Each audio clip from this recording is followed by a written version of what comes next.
1. Robert Johnson. De este célebre guitarrista negro nacido en 1911 en Athleurst, Mississippi, se han dicho muchas cosas, como que era un músico mediocre, hasta que presumiblemente hizo un pacto con el diablo en el cruce de la Highway 69 con la 49, en Clarksdale, invocando en la medianoche al maligno con una pequeña oración de encantación que había aprendido de un viejo esclavo, para pedirle que lo ayudara a tocar el blues como nadie lo hizo nunca. Johnson, al parecer, no solo estaba consciente de sus limitaciones como músico, sino que también estaba resentido con Dios por la prematura muerte de su joven mujer e hijo. Luego que el maligno se le apareciera, y tras prometerle que dominaría la guitarra como nadie, le explicó también que solamente debía deslizar las manos sobre el instrumento para interpretar el mejor blues de la historia. El resto es historia conocida. Johnson se transformó de la noche a la mañana en un músico sublime, su virtuosismo era tal, que al escucharlo parece que sonaran dos guitarras en vez de una y su fantasmal voz podía cambiar fácilmente de tonos y formas, grabando 29 canciones, entre las cuales se encuentran dos de sus mayores éxitos, Crossroad Blues y Me and the Devil Blues, las cuales hacían referencia precisamente a este pacto demoníaco. Este guitarrista, que se transformaría en influencia de excelsos guitarristas como Elmore James, Muddy Waters, Eric Clapton y Keith Richards, fallecería a los 27 años en agosto de 1938 después de tocar en un local llamado Three Forks, en Greenwood, Mississippi. Mujeriego retomado, Johnson había intentado seducir a la mujer del dueño del establecimiento, y antes de subir a un escenario una botella de whisky abierta llegó a su mesa. Johnson no se hizo de rogar y la bebió con avidez, pero cuando comenzó a tocar comenzó a sentir molestias físicas. Así que paró de cantar, dejó su guitarra a un lado y salió a la calle. Estuvo perdido durante 3 días y, cuando lo encontraron, ya estaba muerto. Había sido presumiblemente envenenado con estricnina. Con su misteriosa muerte, el rey del Delta Blues se convirtió en el primer miembro oficial del Club de los 27. 2. Brian Jones. Fundador de los Rolling Stones, él de hecho bautizó al grupo con ese nombre, basándose en una canción de Muddy Waters. Brian Jones fue su primer líder y principal multiinstrumentista, mostrando su influencia en álbumes como Aftermath, Between the Buttons y Their Satanic Majesty's Request. Considerado el músico más experimental de esta legendaria banda londinense, su versatilidad en los arreglos de guitarras era notable, tal como se puede apreciar, por ejemplo, en la guitarra slide del tema Mother's Little Helper. Se dice, de hecho, que Jones fue el primero en tocar la slide guitar en Inglaterra. Nacido en febrero de 1942 como Lewis Brian Hopkins Jones, este rubio guitarrista, por si fuera poco, tocaba instrumentos raros para el rock. Se decía que solo necesitaba media hora para aprender a tocar cualquier instrumento, como la mandolina, la cítara hindú, en el inicio del tema Painted Black, por ejemplo, el dulcimer, la marimba, el melotron, el arpa, el cello, el violín, el ukelele, el acordeón, las campanas tubulares, la armónica, la batería marroquí y la flauta. Si bien en los años en que integró los Rolling Stones, Jones no figuró en ninguno de los créditos como compositor y tampoco cantó ninguna de las canciones, la riqueza y diversidad musical que el grupo alcanzó con él nunca volvió a ser igualada después de su partida. Sus problemas con las drogas, comportamiento errático, y la fricción con sus compañeros de banda, en especial con la dupla Hawker Richards, solo anunciaron que le quedaba poco tiempo en el grupo que había ayudado a formar. Durante la grabación del disco Let It Bleed, el grupo decidió pedirle que se fuera. Jones no cuestionó la decisión, ya que en ese momento se encontraba internado en una clínica con un cuadro de depresión. Así, Brian Jones abandonó el 10 de junio de 1969 la banda que había ayudado a fundar, retirándose a su casa de Sussex. En todo caso, a pesar de haber sido expulsado de su propio grupo, Jones no se sentía particularmente infeliz, pues su cabeza estaba plagada de proyectos junto a otras estrellas de la talla de John Lennon o Jimi Hendrix. Además, mujeriego impenitente como era, ya vivía con su nueva novia, una bella bailarina sueca llamada Anna Wallin. Pero un mes más tarde, inexplicablemente, Jones fue hallado muerto flotando en su piscina. Junto a su cuerpo se encontró su inhalador de asma, que se encontraba al borde del estanque. El informe del forense detalló muerte accidental y la causa fue la inmersión en el agua bajo la influencia del alcohol y las drogas. Los informes de la policía indicaron que el músico había muerto a causa de un ataque de asma, enfermedad que sufría desde la niñez, aunque en la actualidad esta versión todavía es muy discutida.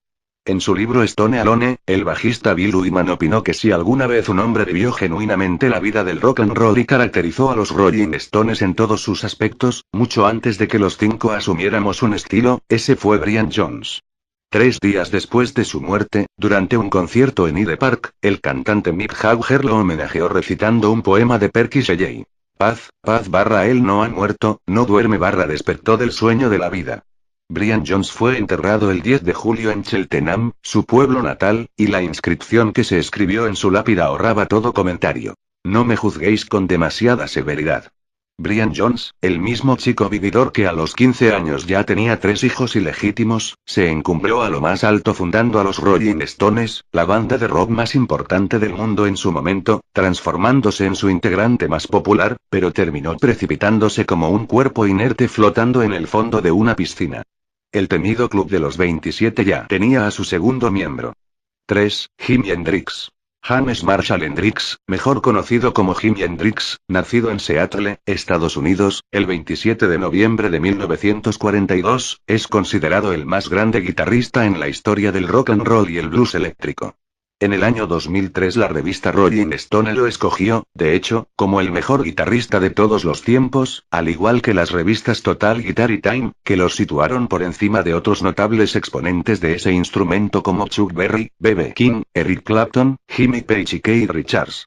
Los 4 discos que sacó con su banda, The Jimi Hendrix Experience, además de sus recordadas presentaciones en los festivales de Monterrey, Woodstock y las Islas de Wight, lo convirtieron en uno de los músicos más innovadores y completos de la época, transformándolo en un pionero de la guitarra eléctrica. Su virtuosismo era tal que la tocaba hasta con los dientes. La idea de Hendrix siempre fue la de crear texturas y sensaciones sonoras naturales, que fluyeran gracias al uso de nuevas técnicas con su guitarra, instrumento que, según los críticos, formaba parte de su cuerpo. Pero la triunfal carrera de Hendrix se cortaría abruptamente en Londres, Inglaterra, la noche del 18 de septiembre de 1970.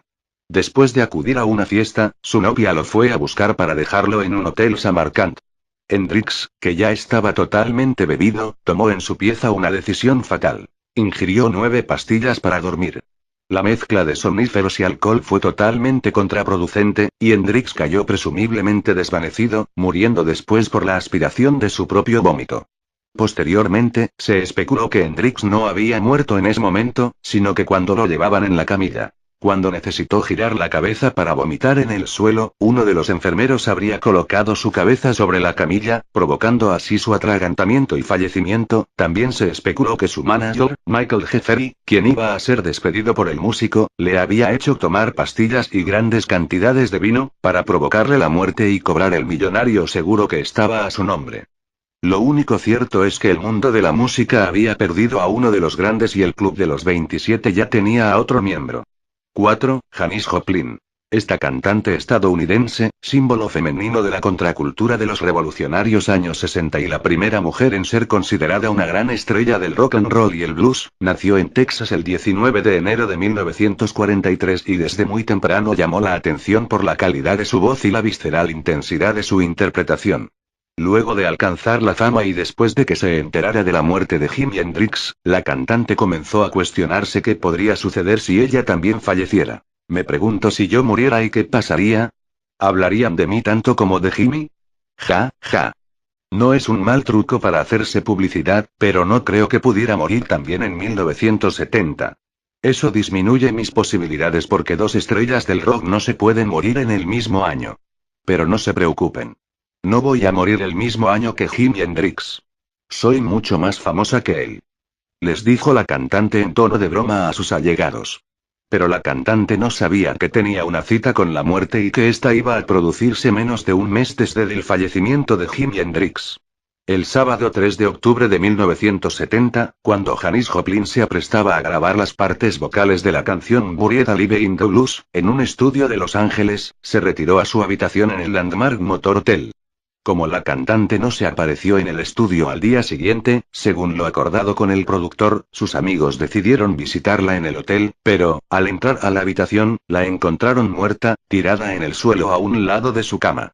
La causa oficial de su deceso fue una sobredosis de heroína, probablemente bajo los efectos del alcohol. Joplin fue incinerada y sus cenizas esparcidas desde un avión en el Océano Pacífico. En su testamento, Joplin dejó $2.500 para realizar una fiesta en su honor en caso de su desaparición y se repartieron pasteles de chocolate mezclados con hachís entre los cerca de 200 asistentes que llegaron a la partícula R celebración. 5. Jim Morrison. James Douglas Morrison, vocalista de The Doors, es considerado uno de los cantantes más populares, influyentes y carismáticos de la historia del rock, el quinto mejor vocalista de todos los tiempos, según la revista Rolling Stone. Los 6 discos de estudio que grabó con sus compañeros Ray Manzarek, Robbie Krieger y John Densmore, incluyen piezas musicales de antología que han hecho las delicias para los amantes del rock clásico. Morrison, hasta hoy, aún es considerado el arquetipo perfecto de la estrella de rock.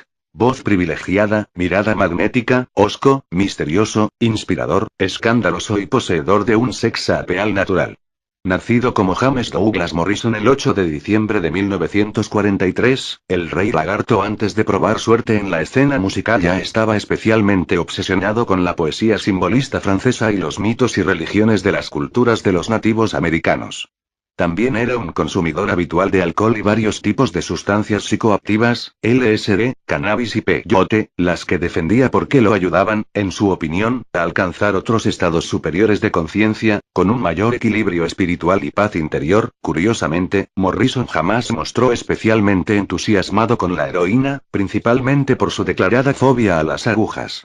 Después de la grabación del disco La Woman, Jim Morrison decidió tomarse un tiempo libre y se mudó en marzo de 1971 a Francia, tierra del existencialismo, con su novia, Pamela Courson.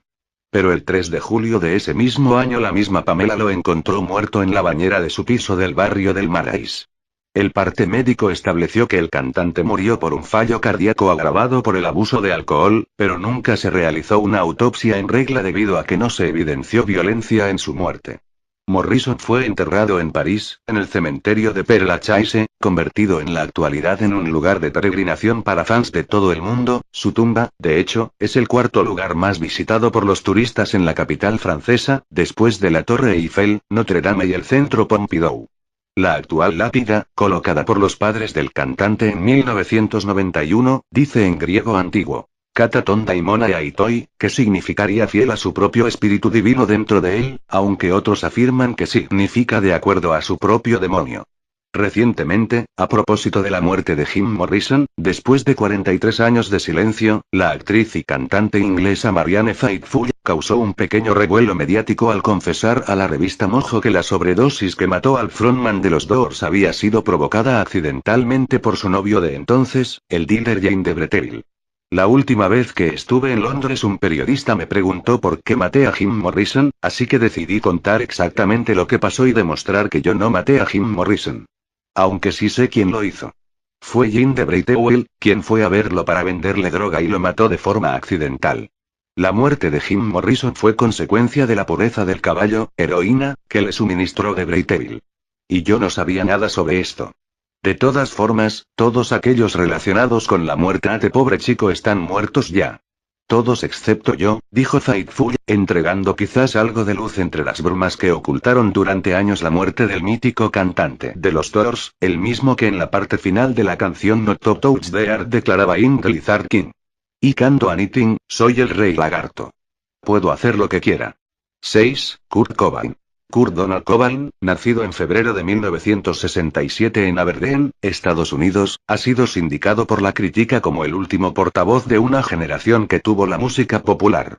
Y ciertamente no fue un epíteto exagerado.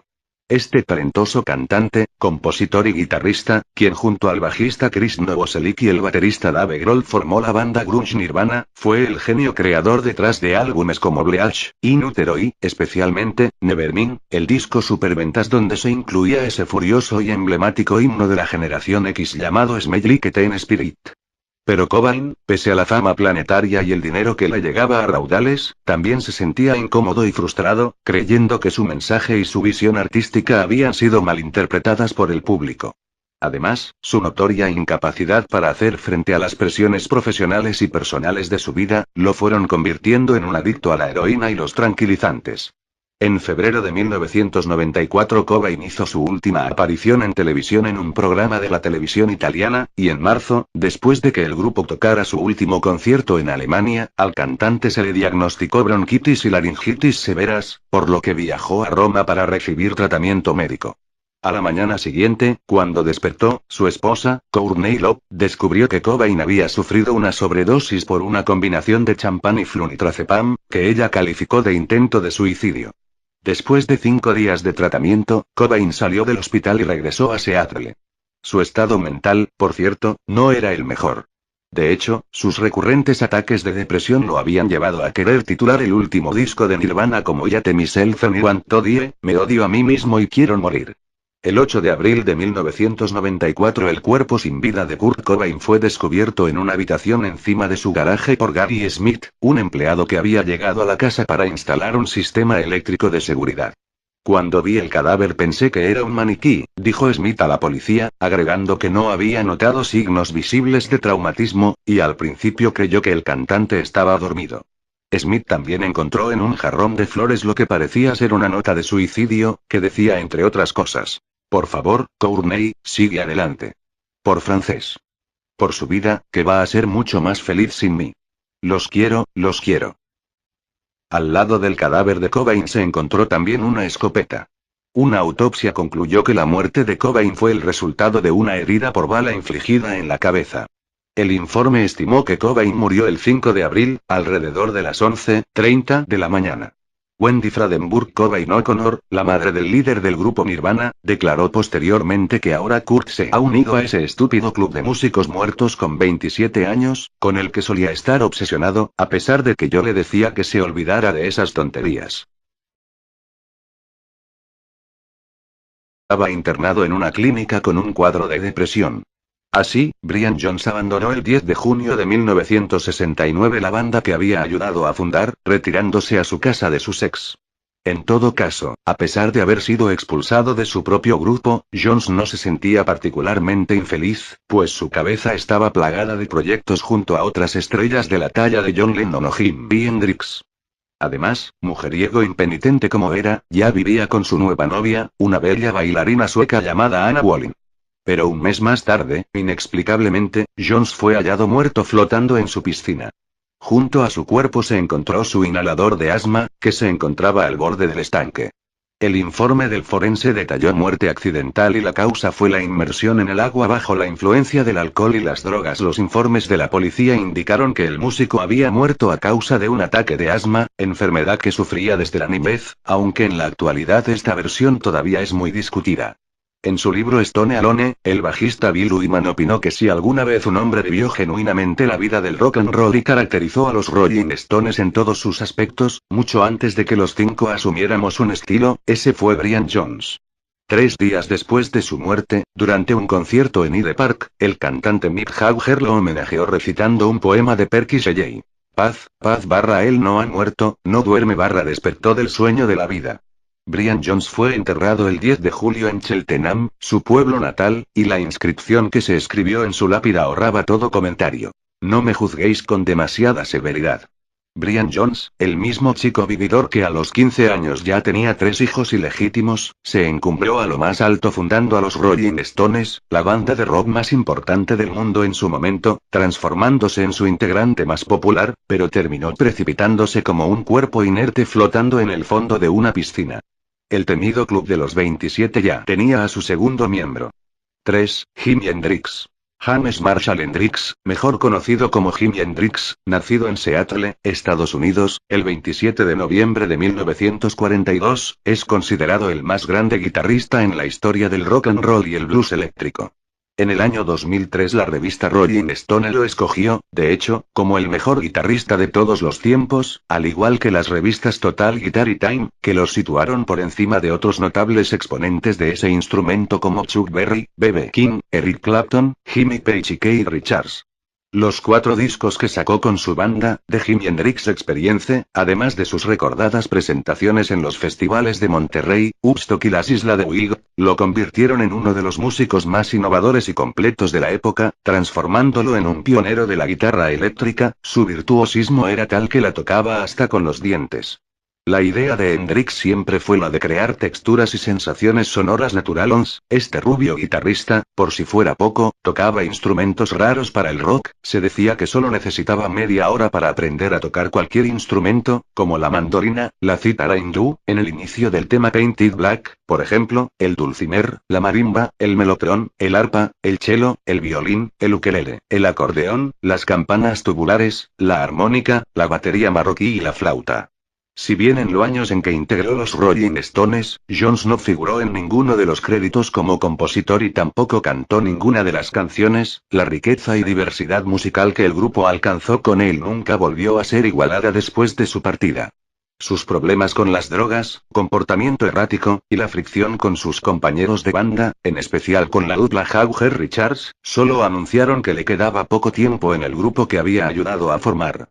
Durante la grabación del disco Let It Bleed, el grupo decidió pedirle que se fuera. Jones no cuestionó la decisión, ya que en ese momento se encontraba internado en una clínica con un cuadro de depresión. Así, Brian Jones abandonó el 10 de junio de 1969 la banda que había ayudado a fundar, retirándose a su casa de Sussex. En todo caso, a pesar de haber sido expulsado de su propio grupo, Jones no se sentía particularmente infeliz, pues su cabeza estaba plagada de proyectos junto a otras estrellas de la talla de John Lennon o Jimi Hendrix. Además, mujeriego impenitente como era, ya vivía con su nueva novia, una bella bailarina sueca llamada Anna Wallin. Pero un mes más tarde, inexplicablemente, Jones fue hallado muerto flotando en su piscina. Junto a su cuerpo se encontró su inhalador de asma, que se encontraba al borde del estanque. El informe del forense detalló muerte accidental y la causa fue la inmersión en el agua bajo la influencia del alcohol y las drogas. Los informes de la policía indicaron que el músico había muerto a causa de un ataque de asma, enfermedad que sufría desde la niñez, aunque en la actualidad esta versión todavía es muy discutida.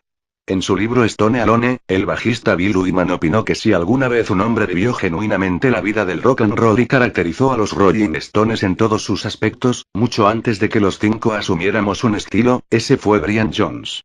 3 días después de su muerte, durante un concierto en Hyde Park, el cantante Mick Jagger lo homenajeó recitando un poema de Percy Shelley. Paz, él no ha muerto, no duerme despertó del sueño de la vida. Brian Jones fue enterrado el 10 de julio en Cheltenham, su pueblo natal, y la inscripción que se escribió en su lápida ahorraba todo comentario. No me juzguéis con demasiada severidad.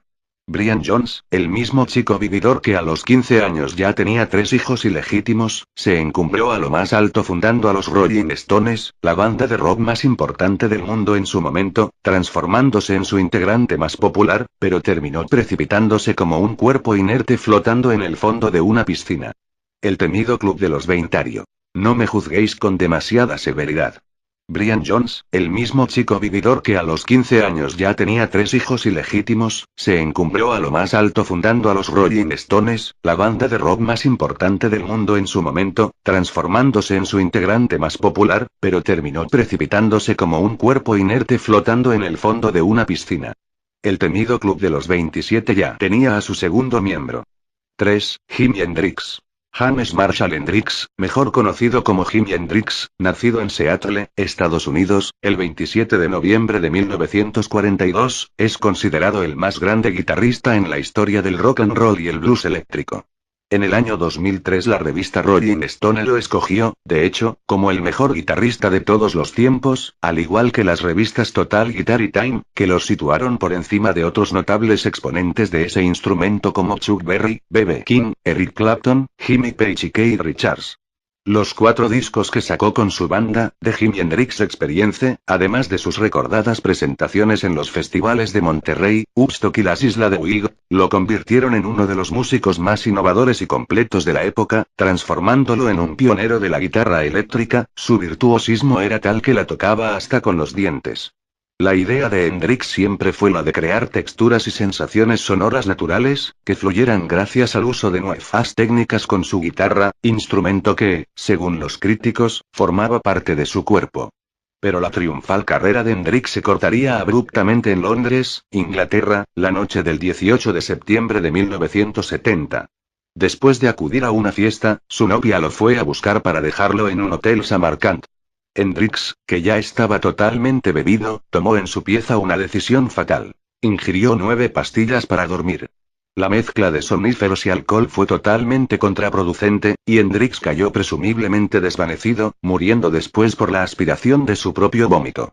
Posteriormente, se especuló que Hendrix no había muerto en ese momento, sino que cuando lo llevaban en la camilla. Cuando necesitó girar la cabeza para vomitar en el suelo, uno de los enfermeros habría colocado su cabeza sobre la camilla, provocando así su atragantamiento y fallecimiento. También se especuló que su manager, Michael Jeffery, quien iba a ser despedido por el músico, le había hecho tomar pastillas y grandes cantidades de vino, para provocarle la muerte y cobrar el millonario seguro que estaba a su nombre.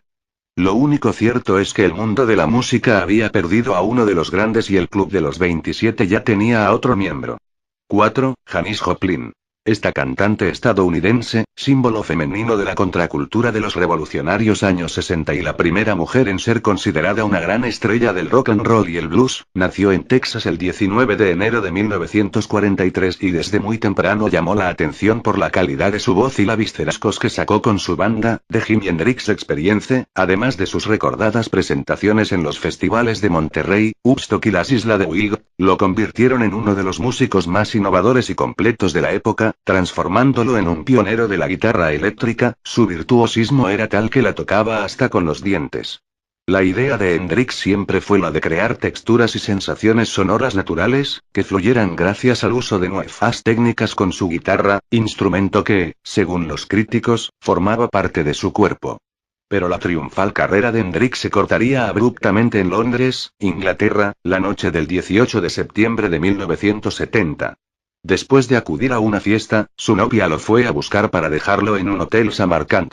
Hendrix, que ya estaba totalmente bebido, tomó en su pieza una decisión fatal. Ingirió 9 pastillas para dormir. La mezcla de somníferos y alcohol fue totalmente contraproducente, y Hendrix cayó presumiblemente desvanecido, muriendo después por la aspiración de su propio vómito. Posteriormente, se especuló que Hendrix no había muerto en ese momento, sino que cuando lo llevaban en la camilla. Cuando necesitó girar la cabeza para vomitar en el suelo, uno de los enfermeros habría colocado su cabeza sobre la camilla, provocando así su atragantamiento y fallecimiento. También se especuló que su manager, Michael Jeffery, quien iba a ser despedido por el músico, le había hecho tomar pastillas y grandes cantidades de vino, para provocarle la muerte y cobrar el millonario seguro que estaba a su nombre. Lo único cierto es que el mundo de la música había perdido a uno de los grandes y el Club de los 27 ya tenía a otro miembro. 4. Janis Joplin. Esta cantante estadounidense, símbolo femenino de la contracultura de los revolucionarios años 60 y la primera mujer en ser considerada una gran estrella del rock and roll y el blues, nació en Texas el 19 de enero de 1943 y desde muy temprano llamó la atención por la calidad de su voz y la visceral intensidad de su interpretación. Luego de alcanzar la fama y después de que se enterara de la muerte de Jimi Hendrix, la cantante comenzó a cuestionarse qué podría suceder si ella también falleciera. Me pregunto si yo muriera y qué pasaría. ¿Hablarían de mí tanto como de Jimi? Ja, ja. No es un mal truco para hacerse publicidad, pero no creo que pudiera morir también en 1970. Eso disminuye mis posibilidades porque 2 estrellas del rock no se pueden morir en el mismo año. Pero no se preocupen. No voy a morir el mismo año que Jimi Hendrix. Soy mucho más famosa que él. Les dijo la cantante en tono de broma a sus allegados. Pero la cantante no sabía que tenía una cita con la muerte y que esta iba a producirse menos de un mes desde el fallecimiento de Jimi Hendrix. El sábado 3 de octubre de 1970, cuando Janis Joplin se aprestaba a grabar las partes vocales de la canción Buried Alive in the Blues, en un estudio de Los Ángeles, se retiró a su habitación en el Landmark Motor Testido con Dios por la prematura muerte de su joven mujer e hijo. Luego que el maligno se le apareciera, y tras prometerle que dominaría la guitarra como nadie, le explicó también que solamente debía deslizar las manos sobre el instrumento para interpretar el mejor blues de la historia. El resto es historia conocida. Johnson se transformó de la noche a la mañana en un músico sublime. Su virtuosismo era tal, que al escucharlo parece que sonaran 2 guitarras en vez de una y su fantasmal voz podía cambiar fácilmente de tonos y formas, grabando 29 canciones, entre las cuales se encuentran 2 de sus. Johnson no se hizo de rogar y la bebió con avidez, pero cuando comenzó a tocar comenzó a sentir molestias físicas. Así que paró de cantar, dejó su guitarra a un lado y salió a la calle. Estuvo perdido durante 3 días y, cuando lo encontraron, ya estaba muerto. Había sido presumiblemente envenenado con estricnina. Con su misteriosa muerte, el rey del Delta Blues se convirtió en el primer miembro oficial del Club de los 27. 2. Brian Jones. Fundador de los Rolling Stones, él de hecho bautizó al grupo con ese nombre, basándose en una canción de Muddy Waters. 1. Robert Johnson.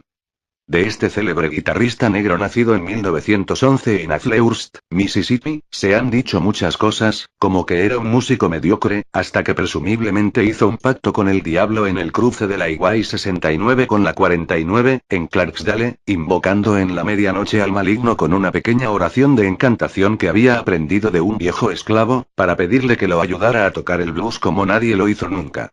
Johnson, al parecer, no solo estaba consciente de sus limitaciones como músico, sino que también estaba resent mayores éxitos, Crossroad Blues y Medeville Blues, las cuales hacían referencia precisamente a este pacto demoníaco.